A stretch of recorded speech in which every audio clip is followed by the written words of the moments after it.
Throughout High Potential Season 1, there were questions about whether Morgan, Kaitlin Olson, and Karadec, Daniel Sunjata, would end up together.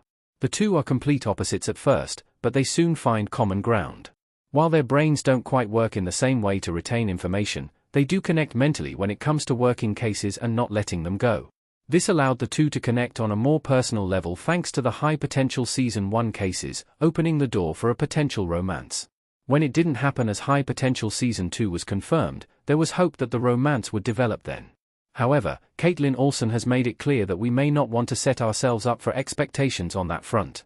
At least, it may not happen early on, as it turns out that this is going to be more of a slow-burn love story.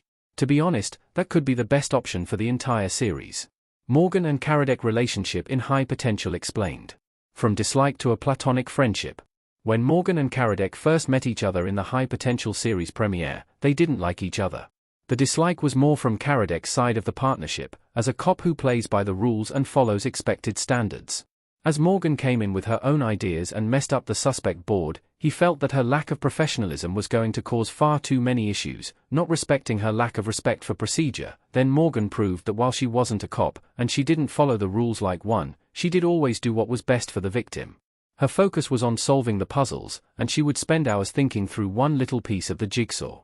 Their relationship developed more into a friendship the night they stayed up to work a case while eating Chinese food, and Karadec didn't even care that Morgan interrupted his date to share theories about a case. By the High Potential Season 1 finale, it did look like Karadec had formed some romantic feelings for Morgan.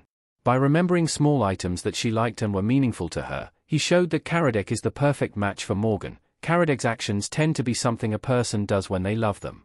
However, he didn't share those feelings with Morgan, so everything remains on pause. Kaitlin Olson reveals Morgan treats Karadec as a little brother in High Potential, for now.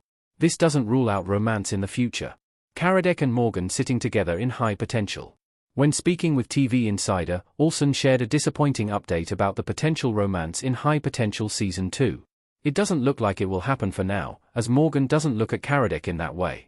She views him as an annoying little brother, and that's the way Olson has played the character throughout the first season.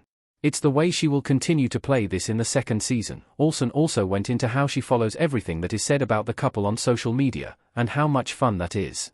People do have a lot of strong opinions about how the two should be romantically linked, although there is also support for Morgan's short-lived high-potential relationship with Tom, J.D. Pardo.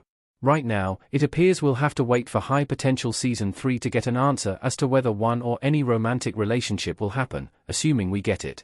Morgan not seeing Karadec as a romantic partner slows down their love plot. This is a much bigger slow-burn romance. Episode 5 of High Potential. By the end of High Potential Season 1, it did look like Karadec may have developed some feelings for Morgan. However, as of right now, Morgan sees him as a brother. If she doesn't view him as a romantic partner, then it puts the love plot on hold. Both of them need to have some sort of romantic feeling for each other to be able to go anywhere with this sort of ARC. It doesn't put the plot on hold forever, though, hopefully. Some people take much longer to realize that their feelings aren't platonic, and it wouldn't be surprising if Morgan is one of those people. At the same time, she is also someone who doesn't put relationships first, and we've seen that with Tom.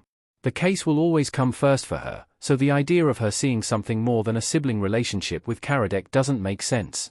Why doing a slow burn for Morgan and Karadec is better for High Potential. The romance is sure to be worth the wait. By holding back on the romance, Morgan and Karadec get more time to learn each other's quirks. They have more time to figure out what the other likes, whether it's their favorite foods or favorite colors. There's a chance to delve deeper into each other's personalities, so that when their relationship finally does blossom, it is on a much deeper level. Then there's the Roman plot, which currently sits with the news that he didn't abandon his wife and daughter but was likely taken. It also sounds like he is still alive, and that will be a new puzzle for Morgan to solve. All the while, we also watch Morgan as a single mom. Sure, she has Ludo, Taran Killam, around to help, but they're separated, and she is still working hard to raise 3 children, who need her available emotionally. We should see her in this light more, and opting to put a lot of focus on the relationship will take time away from that. The slow burn romance is going to feel amazing when it does finally happen. Of course, this romance then needs to happen for it to pay off, or many are left feeling baited, but it will feel much more rewarding as we get to see the relationship develop naturally and believably. It makes High Potential more exciting to watch, as we wait for the first sign that Morgan is looking at Karadec in a new light. At the same time, we're more tuned into the series and willing to watch live every week, furthering the success of the show.